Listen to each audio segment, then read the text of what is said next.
Entonces, Dios se ha revelado su plan de salvación desde el inicio. Los primeros seguidores de Jesús, ¿qué eran? Eran peruanos, mexicanos, uruguayos, ¿qué eran?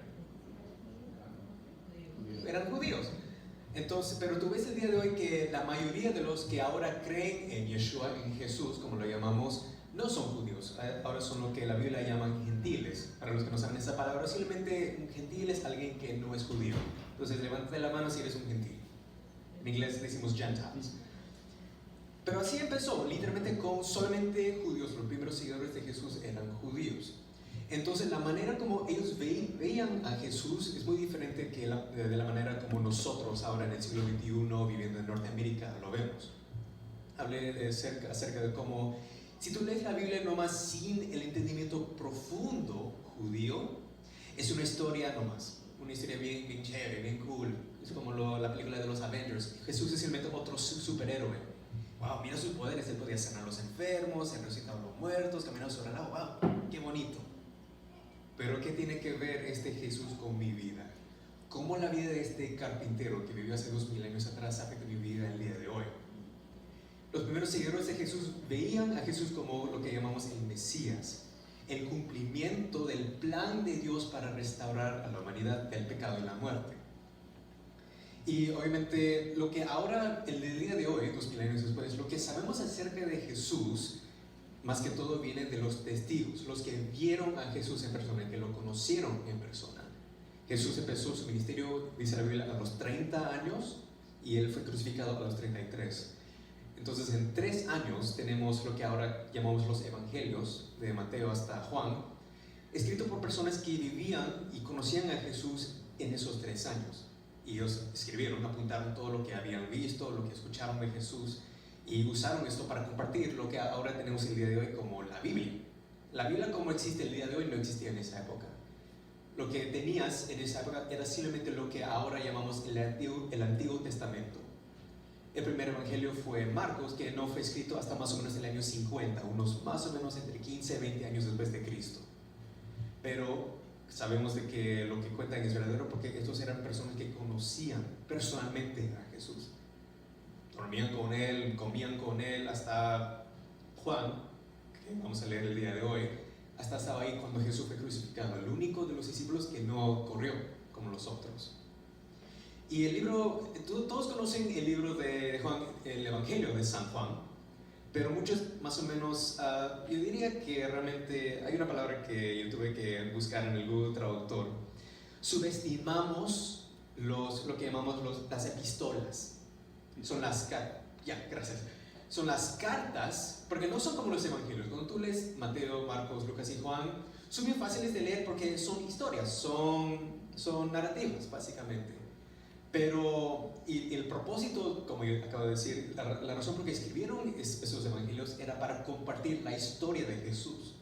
Era el cumplimiento del Antiguo Testamento. Mira, sí vino este Mesías que había sido profetizado por todo el Antiguo Testamento. Te voy a contar acerca de cómo fue su vida, cómo murió y cómo resucitó. Pero lo que llamamos las cartas, Pablo, Juan, Pedro y muchos otros, el propósito de esos no era para contar la vida de Jesús. Quizás hay unas historias por aquí y por allá, pero más que todo estos son respuestas, estos son consejos. Por ejemplo, muchos no saben de eso. Cuando tú lees el Nuevo Testamento, que vamos a enfocar un poco más ahora, tienes que leerlos con nuevos ojos. Yo les dije, tienes que leer el Antiguo Testamento con los ojos de las promesas de Dios para salvar la humanidad. Ahora cuando tú lees las cartas de Pablo, por ejemplo, tienes que leerlos con los ojos de, habían problemas. El cristianismo había ido por todas partes del Imperio Romano y había iglesias que estaban apareciendo en diferentes partes de lo que ahora es Turquía y Grecia. Pero como no tenían el consejo directo de los apóstoles, los que conocían a Jesús, muchos de ellos caían en herejías y muchos errores y muchos escándalos. Entonces, gente como Pedro, Pablo y Juan, gente que conocían o por lo menos estaban cerca de Jesús, ellos escribían estas cartas para dar ese consejo y esa ayuda espiritual. Por ejemplo, muchos no saben de esto, de que el libro de Primera de Corintios, había una ciudad que se llamaba Corintio, que creo que todavía existe el día de hoy. No sé si ustedes van de vacaciones a Santorini, quizás está por ahí. Pero esa iglesia estaba teniendo problemas porque en esa ciudad había una idolatría muy especial a la diosa Diana, o Afrodite, como muchos conocen en el griego. Entonces muchos de esas sectas estaban dejando el templo de Diana y entrando a la iglesia, pero estaban trayendo mucha de esa basura con ellos. Entonces había muchos abusos. Entonces se le escribieron a Pablo primero diciendo: mira, tenemos una iglesia, pero estamos teniendo bastantes problemas. Tú conoces mucho más acerca de Jesús que nosotros. ¿Nos podrías dar un poco de consejo acerca de cómo deberíamos funcionar como iglesia? Y eso es la razón, porque cuando tú lees 1 de Corintios, tú ves mucho consejo acerca de cosas como, por ejemplo, los dones espirituales, acerca de la mesa del Señor, acerca del amor, acerca de los dones del Espíritu Santo, y muchas otras cosas acerca de cómo se debe portar un pastor y cómo deben portar las ovejas de la iglesia. El libro de Gálatas, otro asunto. Eran bastantes judíos que ahora creían en el Mesías, en Yeshua, pero eran una comunidad muy chiquita en lo que ahora existe como Turquía. Y ellos hablaban bastante acerca de este Mesías que había muerto y resucitado, y los gentiles, los griegos que vivían alrededor de ellos: ¡wow! ¡Qué historia tan linda! Yo también quiero ser parte de tu movimiento, de estos cristianos. Y dijeron: bueno, él es nuestro Mesías, los judíos. Entonces, si tú quieres seguir a Yeshua, primero tienes que convertir al judaísmo, tienes que seguir las leyes de Moisés, y de ahí ya puedes transferir a creer en Yeshua. Y había muchas peleas, porque un lado decía: ¿cómo? Si se supone que el Mesías es para todo el mundo, no solo Israel. El otro diciendo: lo siento, pero tienes que primero creer en Moisés para poder creer en Jesús. Entonces hubo esa pelea. Entonces, Pablo, ayúdanos por favor. ¿Cuál está correcto? La conclusión fue: los que están bajo la obligación del Antiguo Testamento, los judíos, tienen un pacto y una relación muy especial con Dios.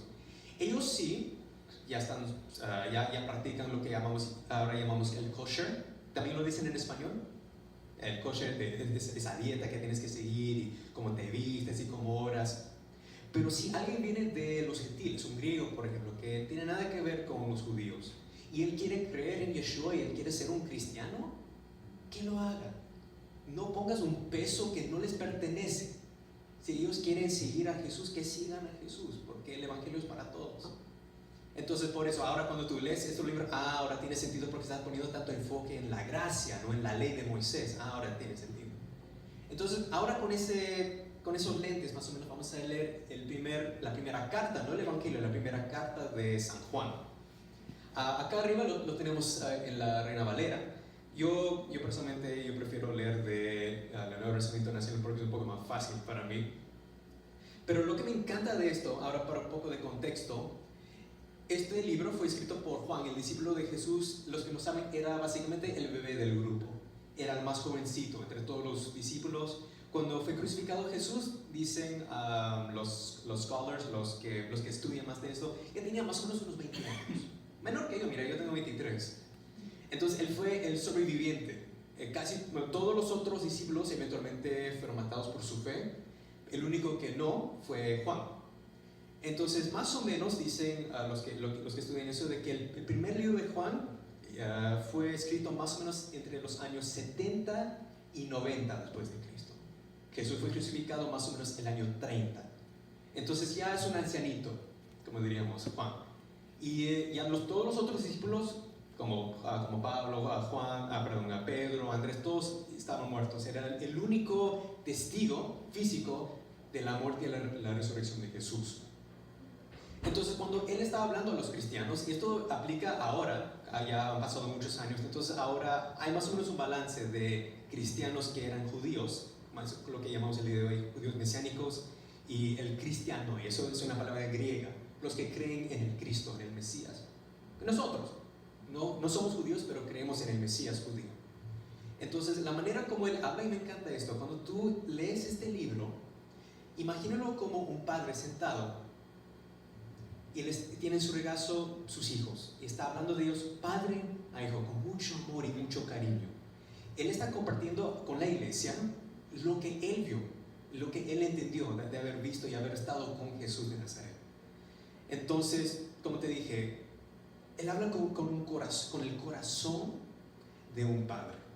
Y algo muy interesante que yo aprendí hace poco, de que todos sabemos de que, bueno, la mayoría de nosotros sabemos de que Pedro, Juan, Jacobo y Andrés, antes de que siguieran a Jesús, ¿qué eran? Eran pescadores. Jesús les dijo, yo les voy a hacer pescadores, pero ahora de hombres. Van a agarrar gente para el reino de Dios. Y lo que sabemos de la historia es que la mayoría de las personas en esta época no sabían leer ni escribir. Eso es algo raro para nosotros, porque nos acostumbramos y vivimos en una sociedad donde asumimos de que ya todo el mundo sabe leer y escribir. Por ejemplo, en mi trabajo, yo trabajo en una tienda que vendemos cosas que ves en la televisión, y muchas veces la gente quizás tiene un acento muy fuerte y no les entiendo cuando les tengo que pedir su correo electrónico. Entonces lo que hago cuando no les entiendo, simplemente hago el recibo, les doy eso y un lapicero, escribe. Yo asumo de que ya sabe cómo hacerlo, no les tengo que aprender los ABCs. Pero en la época del Nuevo Testamento, en el primer siglo, más o menos solamente, yo diría, entre 5 y 10% de la población podían leer y escribir en griego, que era el idioma universal del Imperio Romano. Y eso incluía también a Juan. Él no sabía cómo leer y escribir. ¿Y sabes qué? Quizás mejor, porque él tenía que contratar a alguien que sí sabía leer y escribir, darle su papel y su pluma, su tinta. Ok, listo. Y él podía hablar de su corazón. Escribe, por favor, escribe todo lo que te voy a decir. Esto lo voy a compartir con unos seres queridos míos. Entonces, ahora con esa actitud, ahora vamos a leer. Ahora, bueno, primeramente antes de eso, en el Evangelio de Juan, ¿quién acá de casualidad sabe el primer versículo del Evangelio de San Juan? Dice, en el principio o en el inicio hubo el verbo, que es una traducción literal del griego, logos, y que en el español y también en el inglés, word, realmente no tiene mucho sentido. Pero eso es un término, para que ustedes sepan, logos es un término filosófico que fue usado por los griegos literalmente por el propósito de la vida, el propósito de nuestro existir. Y el punto que hace Juan en su evangelio, cuando está hablando acerca de la vida de Jesús, es de que el propósito de la vida no es una idea, algo abstracto, algo que no podemos entender o tener.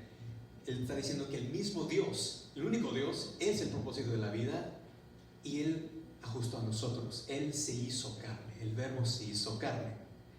Entonces ahora sabemos de que ese verbo es Jesús. Y dice, lo que ha sido desde el principio, está hablando del Antiguo Testamento, y lo que hemos oído. Ahora, el testigo, lo que hemos visto con nuestros propios ojos, lo que yo vi con mis ojos, Jesús, lo que hemos contemplado, lo que hemos tocado con las manos. Esto les anunciamos respecto al verbo que es vida. Entonces, lo que yo veo, no solamente el corazón de un padre, pero está emocionado. Les tengo que compartir esta historia tan increíble de este hombre que conocí, que no era solamente un hombre, era Dios hecho hombre. Esta vida, versículo 2, se manifestó. Nosotros la hemos visto y damos testimonio de ello, y les anunciamos a ustedes la vida eterna que estaba con el Padre y que ya se nos ha manifestado. Ahora ha venido a nosotros. Les anunciamos lo que hemos visto y oído, para que también ustedes tengan comunión con nosotros, los que ya conocemos a Jesús. Y nuestra comunión es con el Padre y con su Hijo Jesucristo. Les escribimos estas cosas para que nuestra alegría sea completa. Ahora ves más o menos esa actitud. Él está emocionado y él quiere compartir esta historia. Él ya compartió la historia de Jesús, muchas de las cosas que él había dicho, pero ahora la conclusión de todo eso es cómo exactamente nos afecta. Porque nos dice la Biblia, desde el inicio de que hemos caído en el pecado y caímos en la esclavitud del pecado y la muerte y la oscuridad. Entonces ahora hay una diferencia, ahora que ha venido el Mesías. Este es el mensaje que hemos oído de Él y que les anunciamos, de que Dios es luz y en Él no hay ninguna oscuridad. Si afirmamos que tenemos comunión con Él, pero vivimos en la oscuridad, mentimos y no ponemos en práctica la verdad. Pero si vivimos en la luz, así como Él está en la luz, tenemos comunión unos con otros. Y la sangre de su Hijo Jesucristo nos limpia de todo pecado. Confianza. Amén. Si afirmamos que no tenemos pecado, me encanta que es tan claro, Juan, nos engañamos a nosotros mismos y no tenemos la verdad. Si confesamos nuestros pecados, Dios, que es fiel y justo, nos los perdonará y nos limpiará de toda maldad. Si afirmamos que no hemos pecado, lo hacemos pasar por mentiroso y su palabra no habita en nosotros. Eso es solamente el primer capítulo, pero ¿qué opinan? Es increíble la claridad y el corazón que él tiene para alcanzar. Por favor, ¿alguien puede ir al capítulo 2? No vamos a leer todo el libro de Primera de Juan ahorita. Voy a concluir desde el versículo 1 hasta el versículo 11 del capítulo 2. Él sigue, porque acuérdense de que los capítulos y los versículos que tenemos el día de hoy no existían en esa época.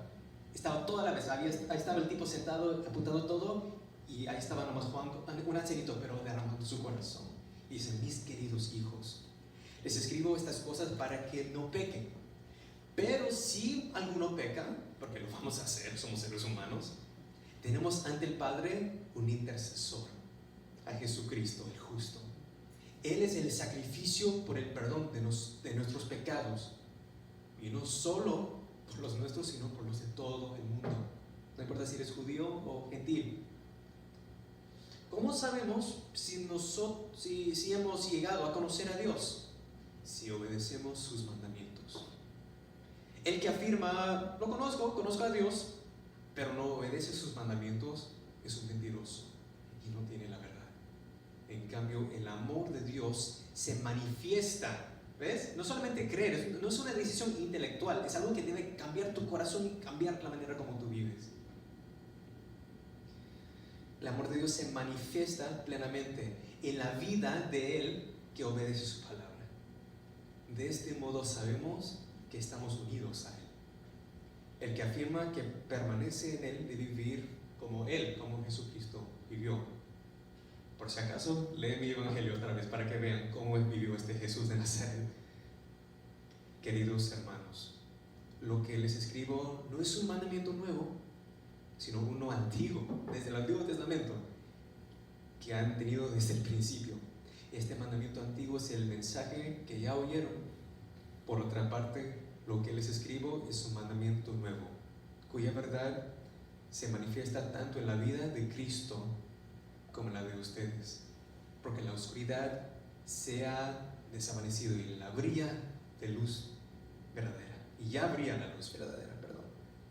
El que afirma que está en la luz, pero odia a su hermano, mira, todavía está en la oscuridad. El que ama a su hermano permanece en la luz, y no hay nada en su vida que lo haga tropezar. Wow.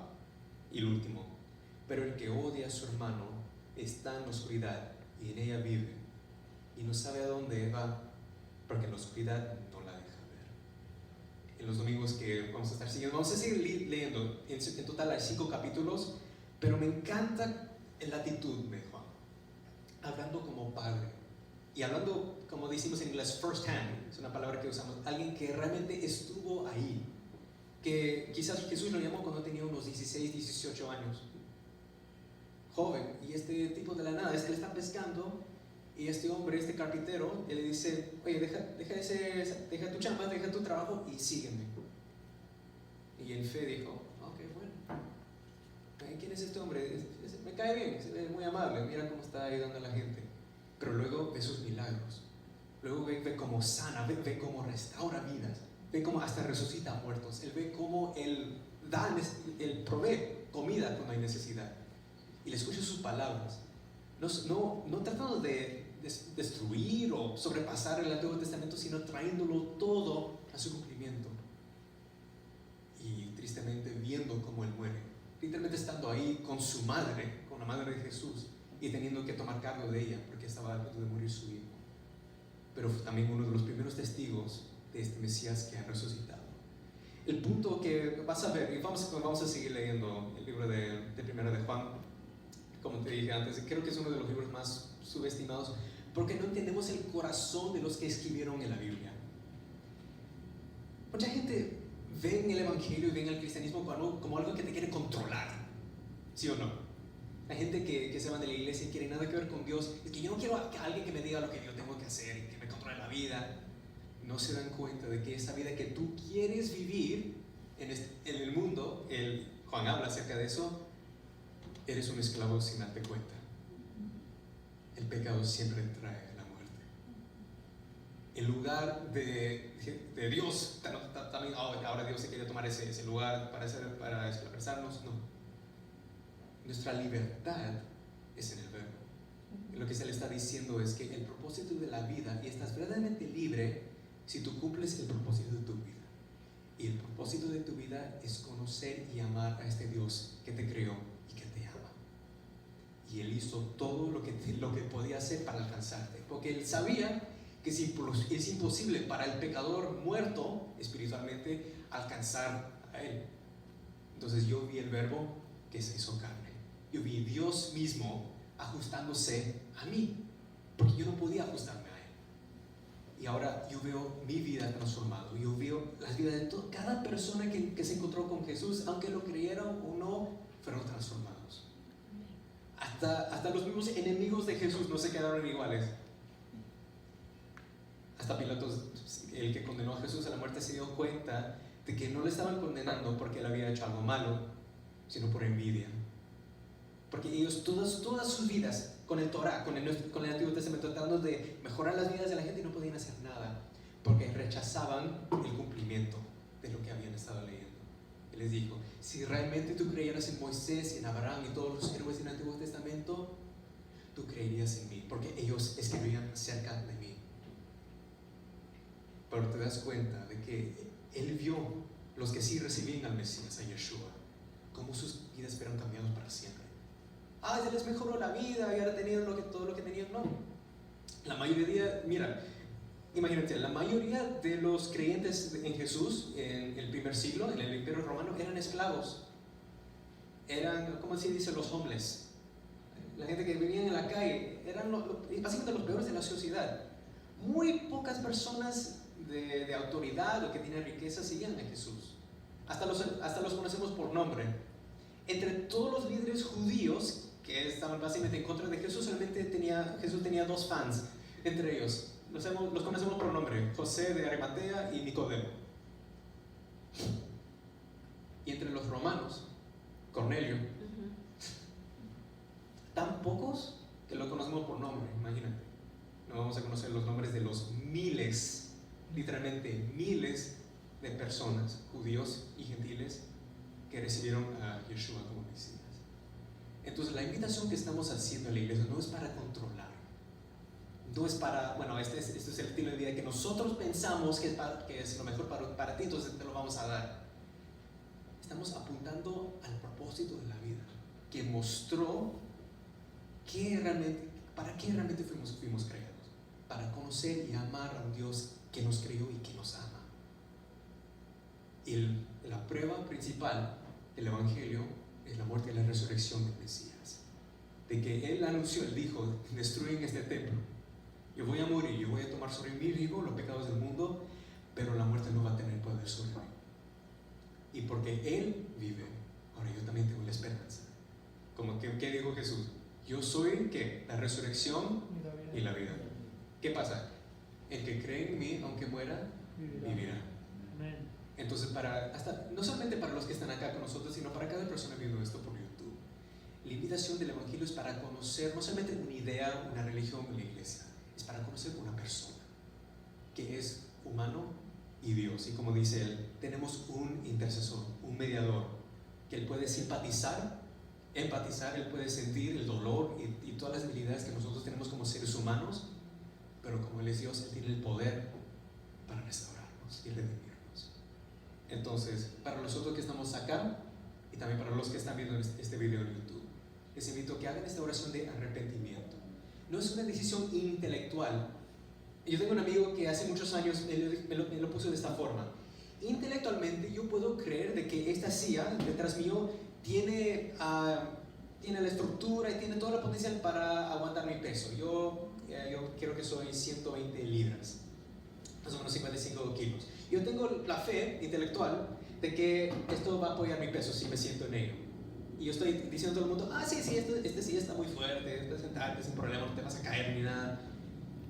Pero nunca ves que yo me siento.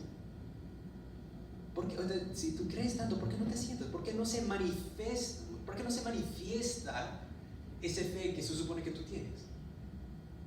Y me dijo mi amigo: el cristianismo es así, que intelectualmente literalmente, aún gente que han estado yendo a la iglesia por años, en su mente quizás creen de que hay un Dios y en Jesús y todo eso, y las historias, y tienen su Biblia en la casa, pero viven como el resto del mundo porque no se han puesto su fe.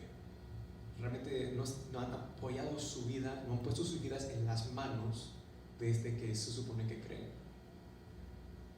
Y el paso para eso es lo que la Biblia llama arrepentimiento. En el griego literalmente metanoite, que significa cambiar de mente.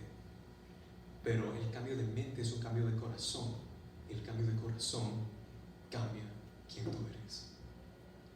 Entonces lo que yo siempre digo a la gente, pueden cerrar sus ojos si quieren. Si han hecho esta oración por la primera vez, o miles de veces quizás, les pido en este momento que simplemente interceden para los nuevos que están acá. Y para cada persona que está viendo este video por YouTube. Simplemente venimos ante Dios con humildad. Entonces ahí es donde estás. Pídele, Señor. La oración que hizo el colectador de impuestos, él dijo: Dios, ten misericordia de mí, un pecador.